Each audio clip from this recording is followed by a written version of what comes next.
পুরো ইন্টারনেট জুড়ে যে হেয়ার সিরামটি ভাইরাল সেটি হচ্ছে the ordinary hair serum. Hello everyone, it's me your lazy Afsana. চলে এসেছি একটি হেয়ার সিরাম রিভিউ করার জন্য। দ্য অর্ডিনারি হেয়ার সিরামটা বেসিকলি তৈরি করা হয়েছে চুলটাকে ঘন করার জন্য। ভীষণ লাইট ওয়েট একটি সিরাম। ইনগ্রেডিয়েন্ট হিসেবে রয়েছে lactic acid, caffeine, apigenin, glycerin, zinc chloride and আর্জেনাইন।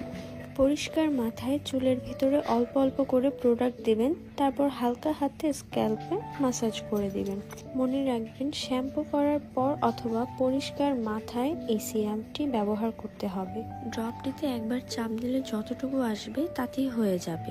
তবে আপনার চুল যদি খুব বেশি ঘন হয় তাহলে আরও এক ড্রপ নিতে পারেন। আপনারা আমার হেয়ার দেখলে বুঝতে পারবেন আগে থেকে কতটা হেলদি হয়েছে আমার হেয়ার। আপনার চুলও যদি এরকম ঘন করতে চান তাহলে 100% অরিজিনাল অর্ডিনারি হেয়ার সিরামটি অর্ডার করে ফেলুন নুরা পেইজের। Till then